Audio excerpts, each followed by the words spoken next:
What happens when you finally let go of everything that has been holding you down for so long? Experience the freedom and the fear of floating in a world of zero gravity and infinite possibilities. Click subscribe now and let your spirit finally soar with us. I drove 4 hours to surprise my daughter on her first week at her mother-in-law's real estate firm. I found her in the copy room, on her feet for the sixth straight hour, running the same stack of documents through the machine while her mother-in-law stood in the doorway with a glass of wine, laughing with two other women. "She has an MBA," the mother-in-law said loud enough for everyone on the floor to hear, "but this is genuinely the most useful thing she's done since my son married her." The women laughed. My daughter kept her eyes down. She didn't see me standing at the end of the hall. But I saw everything. 32 years of raising her. 16-hour shifts at a job I hated to pay for that degree.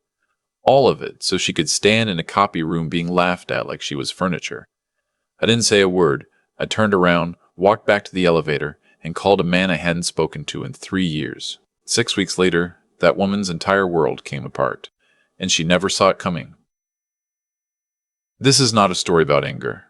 This is a story about what a father is actually for. The morning my daughter, Renee, started at Callaway Properties, I made her the same breakfast I had made her on every important day since she was 7 years old. Scrambled eggs, wheat toast, orange juice from the carton, not the bottle. She sat at my kitchen table in her new blazer, the charcoal gray one she had bought specifically for this job, turning her coffee mug in slow circles. "You're quiet," I said. "I'm thinking." "About?" She looked up. "About whether I'm doing the right thing." I slid the plate in front of her. "You have a master's degree in business administration. You have 3 years of experience at a legitimate firm in Columbus. You are doing exactly the right thing." "Diane doesn't like me, Dad." Diane Callaway, my daughter's mother-in-law. I had met her 4 times. Each time I had come away with the same feeling I got stepping onto a frozen lake. Everything looked solid until it wasn't. "You don't need her to like you," I said. "You need her to respect you. Those are different things." Renee nodded like she was trying to believe it. My son-in-law, Marcus, had arranged the position. He'd insisted it was a real opportunity, a junior acquisitions role at his mother's company, salary, benefits, a path forward. He meant well. Marcus always meant well. That was both his greatest quality and his most dangerous one. When she left, I stood on the front porch watching her car until it turned the corner. I went inside. I poured a second cup of coffee. I told myself she was a grown woman. I told myself to let it be. I lasted 4 days. The copy room. That is where I found her. Not in a meeting, not reviewing contracts. In a room that smelled like hot toner and carpet cleaner, running duplicates of documents that any intern could have handled. Her blazer was draped over the back of a chair. Her heels were off. She had been there long enough to take off her heels. I heard Diane before I saw her. That voice, smooth and practiced, the kind that had spent decades getting its way in rooms full of people. "She has an MBA, Diane said, and then the laughter from the doorway filled the narrow hall like something physical. I watched my daughter's jaw tighten. She did not look up. She kept feeding paper into the machine. That single image, my daughter's face, controlled and quiet and enduring, did something to me that I have never been able to fully describe. It was not rage exactly. It was something colder and more deliberate than rage. I walked back to the elevator. The doors closed. I stood alone in that small metal box and I dialed Ray Kowalski. Ray and I had built houses together for 12 years before he moved into commercial real estate financing. We had not talked much since his second divorce and my retirement, the way friendships sometimes drift without either side meaning it. When he answered, he sounded surprised. "Frank, it's been a while." "I need a favor," I said. "Not a small one." "How big?" "Tell me everything you know about Callaway Properties." There was a pause. "Diane Callaway's firm?" "Yes." Another pause, longer this time. Ray had always been good at reading silences. "Give me 24 hours. I drove home. I made dinner I did not eat. I sat in the living room in the dark for an hour looking at the framed photo on the bookshelf. Renee at her college graduation, cap tilted sideways, laughing at something off camera. Her mother had taken that photo 6 months before she passed. I thought about what Ellen would have done. I thought about it for a long time. Ray called the next morning before 7. "You're going to want to hear this sitting down," he said. I was already sitting. Go ahead. Callaway Properties is in serious trouble. Diane expanded too fast in 2022. Bought up commercial lots in 3 markets that went soft. She's got 2 construction loans in default, a lawsuit from a contractor in Dayton, and from what I can tell, her operating account is running on fumes. She's been shopping for investors quietly for about 8 months. Nobody's biting because the liability exposure is too messy. I was quiet for a moment. What would it take to buy a controlling stake? Ray made a sound that was not quite a laugh. "Frank, what would it take? At her current valuation, someone could probably acquire majority control for somewhere around 6, maybe 6.5 million. The assets are real. She owns the lots outright. Some of them are actually well positioned. It's the debt structure that's killing her. The right buyer, someone patient, could restructure and come out ahead. But Frank, that's serious capital." "I know what it is. You're not telling me you have that kind of Ellen's life insurance." "The rental properties I've been sitting on since 2009. The investment account I haven't touched in 11 years. I looked out the window at the backyard.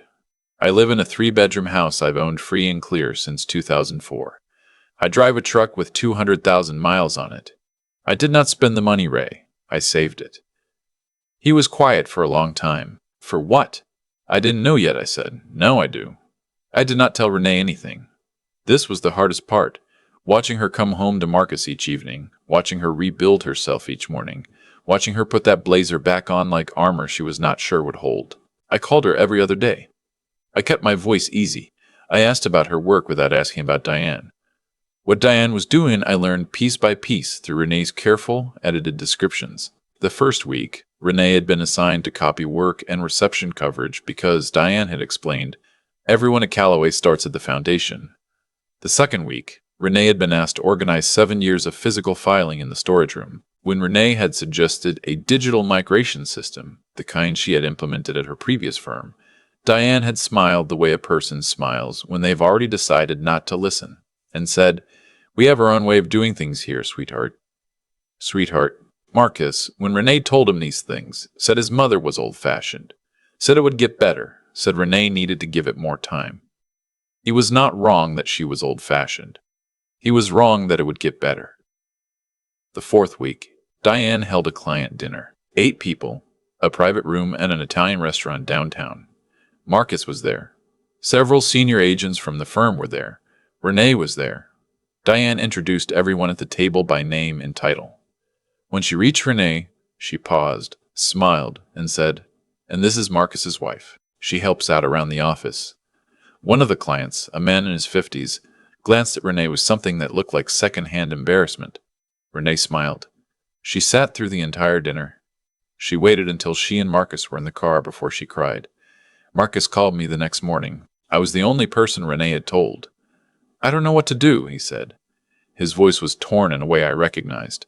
A man caught between 2 people he loved, understanding that he could not fix what was happening, and not yet understanding that fixing it was not actually his job. "Does your mother know what she's doing?" I asked. A long pause. "I think she thinks she's testing Renee. She's not testing her, Marcus. She's humiliating her. There's a difference, and your mother knows the difference."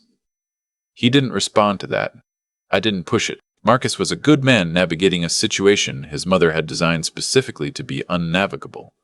I did not blame him, but I also could not wait for him.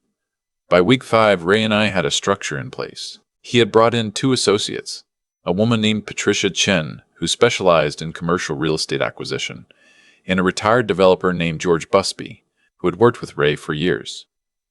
We formed a holding group. We called it Summit Bridge Capital. The name appeared nowhere connected to me or to Ray. Patricia handled all external communications. The offer we put together was precise. We had done our homework. We knew Calloway's debt schedule. We knew which of her lenders were the most impatient. We knew that in 11 weeks, Diane Calloway was going to face a balloon payment on one of her defaulted construction loans that she did not have the money to cover. We timed her offer to arrive 3 weeks before that deadline, late enough that her options were narrowing, early enough that she would feel like she still had a choice. Patricia's letter was clean and professional. Summerbridge Capital was prepared to require 62% of Calloway properties for $6,300,000 in cash. The terms were straightforward.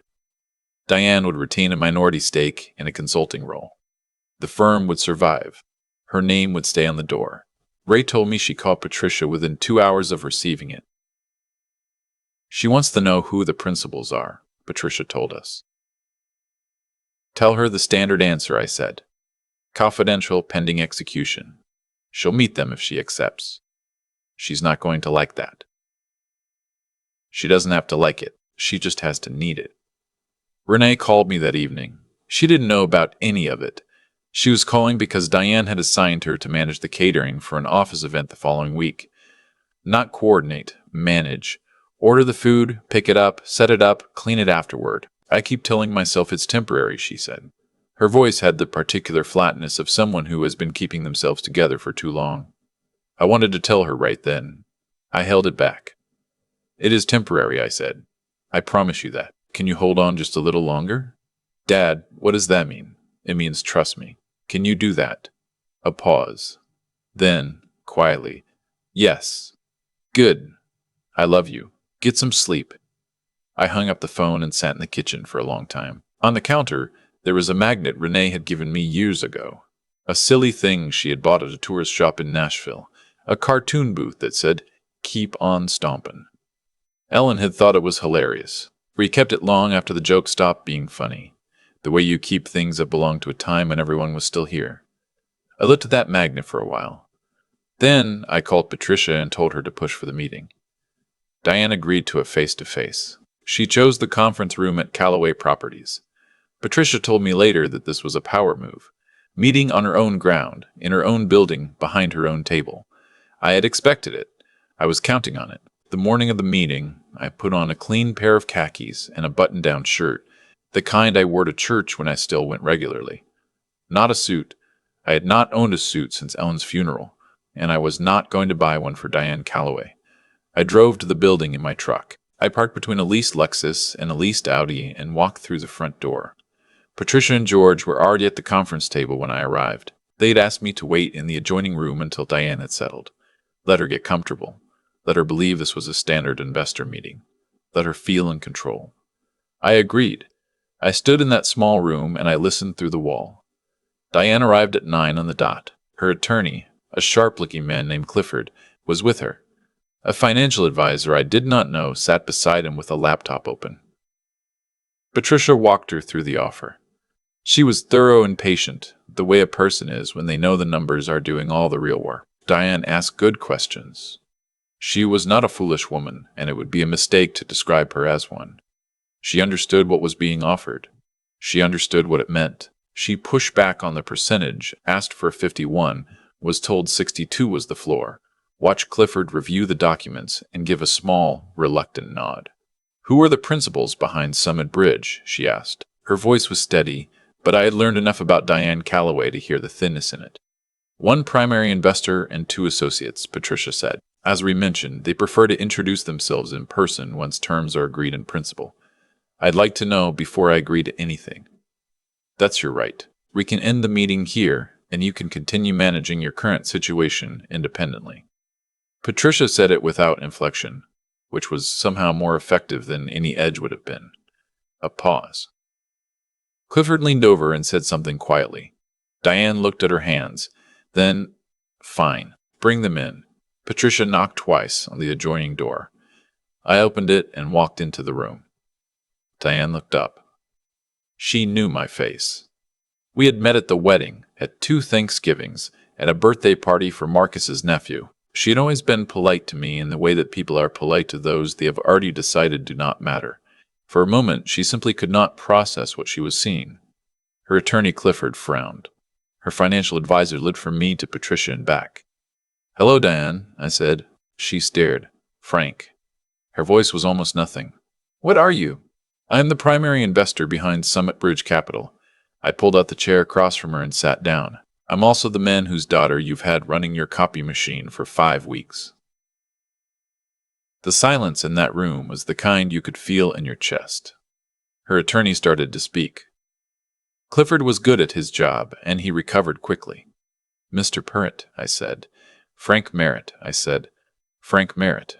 Mr. Purrett. Merritt, I want to understand what your intentions are here, because if there's any element of, my intentions are on the table in front of you, I said. 62% acquisition, $6.3 million in cash, assumption of your defaulted debt, full restructuring of the operating capital. Your client's name stays on the building. She keeps her minority stake. The firm survives. I looked at Diane. Those are generous terms, and I think you know they're generous. Diane's face had gone through several things and settled into something I can only describe as the expression of a person watching a wall fall toward them from a direction they never thought to check. You planned this, she said. I did. Why didn't you just... You could have spoken to me. You could have come to me directly and told me. I could have, I said. The same way you could have treated my daughter like the educated, capable professional she is, instead of handing her a filing box and introducing her to clients as Marcus's wife. We all make choices. Her jaw tightened. This is about Renee. This is about what a father does when his daughter is being diminished by someone who should know better. Yes. Clifford tried again. Mr. Merritt, there are significant legal questions about... Have your client's attorney review the acquisition documents, I said. Patricia has copies of everything. It is entirely legal. It has been reviewed by 2 independent firms. Diane's financial advisor was already reading. He turned 2 pages, then a third. He did not look up when he said, quietly, the terms are sound. Clifford leaned close to Diane. They spoke in low voices for a moment. I watched her face. The pride was still there. Diane Calloway was not a woman whose pride collapsed easily. But underneath it, I could see the arithmetic happening. The balloon payment in 11 weeks. The lenders.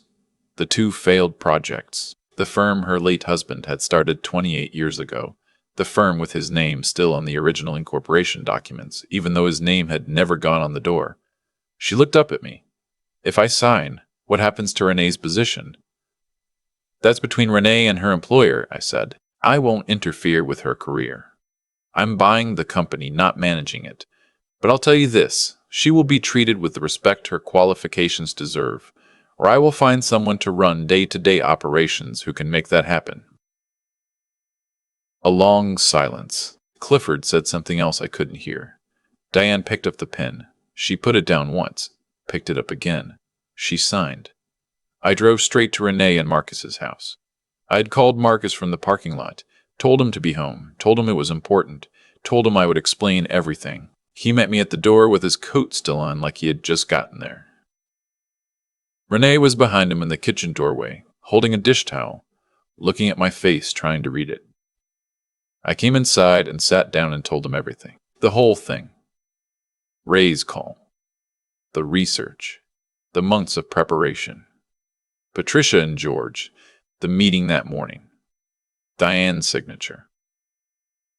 Marcus sat perfectly still through most of it. Renee started crying somewhere in the middle and didn't stop. Dad, she said when I was finished. Dad, that was your retirement. That was everything you. Ellen's life insurance was always meant for something that mattered, I said. The rental income covered my life. The investment account was money I never touched because I never needed it. I looked at her. I needed it for this. I don't know what to say. You don't need to say anything. I need you to go into that office Monday morning and do exactly what you went to school to do. That's all. Marcus looked at me for a long moment. My mother is going to be, I know, I said. I'm not asking you to take sides. I'm asking you to watch what happens and decide for yourself what kind of firm you want your wife working in. I met his eyes. That's the only question that matters now. He nodded slowly. I believed he understood. The following Monday, Renee walked into Callaway Properties and was shown to an office with a window. The senior agent, who had always passed her in the hall without acknowledgement, held the door for her. The copy room stayed closed. Diane was professional. I will give her that. She did not make a scene, did not sabotage, did not retreat into cruelty. What she did instead was become very formal and very distant, which was its own kind of acknowledgement. She understood the new geometry. She was not someone who made the same mistake twice. Patricia Chen came on as managing partner for operations.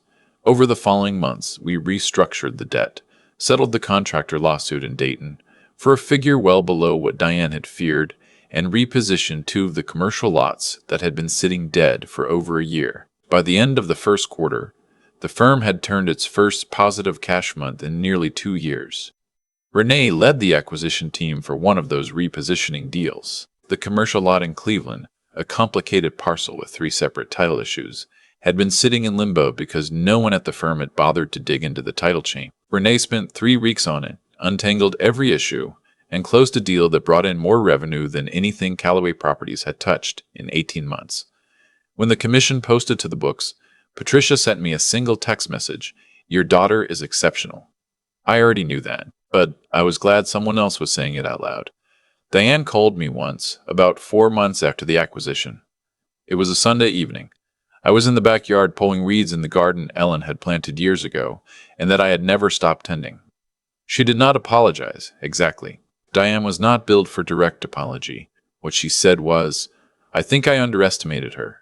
I think I did it on purpose, and I want you to know that I know that." I held the phone and thought about how to respond. "She's the best thing in your son's life," I said finally. "I hope that starts to mean something to you." She hung up without responding. I stood in the garden for a while. I was not satisfied exactly.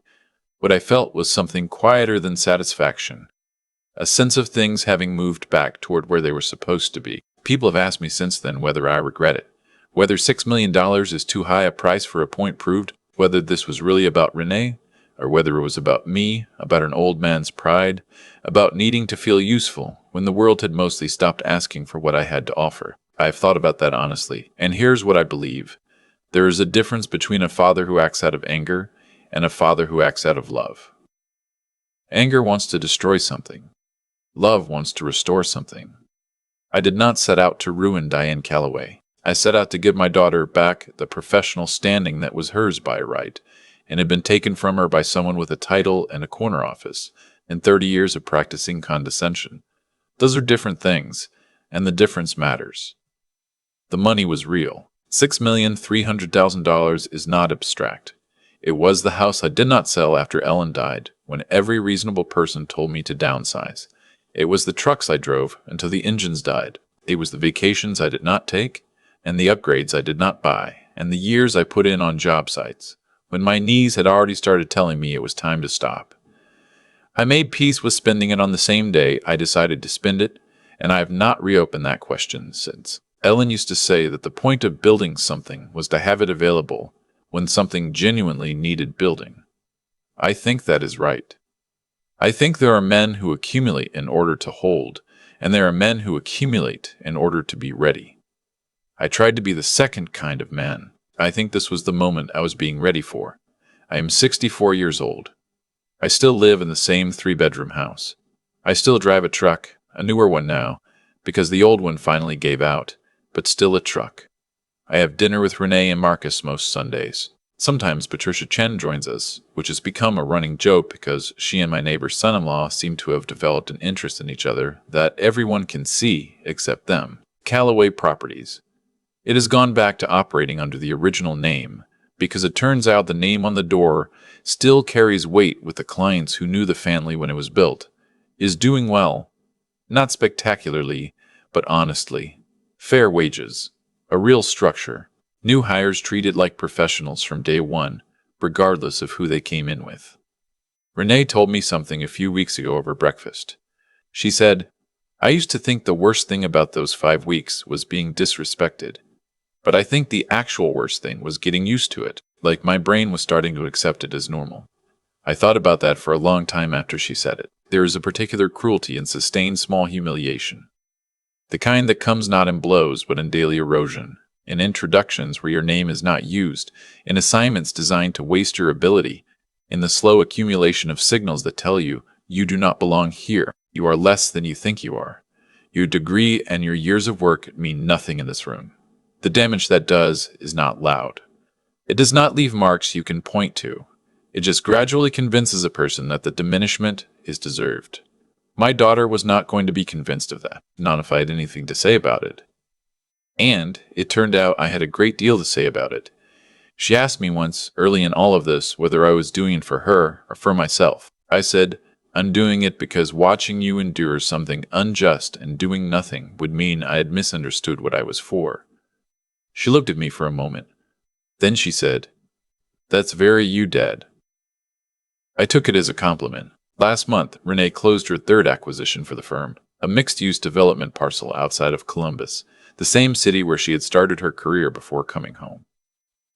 The deal had been complicated, the kind that made the senior agents nervous and the clients anxious. She handled it with the steadiness I recognized. Not because I taught it to her directly, but because some things transfer without instruction. The way you hold a door or the way you take bad news. She came from a family that believed the hard work was worth doing and the right thing was worth doing, even when it was expensive. Ellen and I did that together for a long time. I've been doing it alone for 9 years.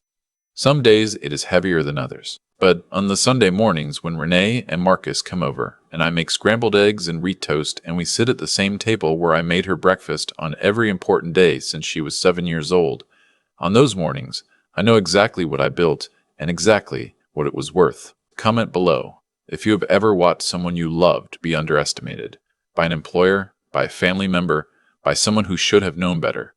Tell me about it. Tell me what you did. And if you stayed silent when you wish you had spoken, tell me that too. Because this story is not just mine. Every one of you watching has had a moment when the person in front of you deserved better than what they were getting. The only question is what you are willing to do about it. Subscribe if you believe that dignity is worth protecting. I do. It cost me a great deal to prove it. I would spend every cent again.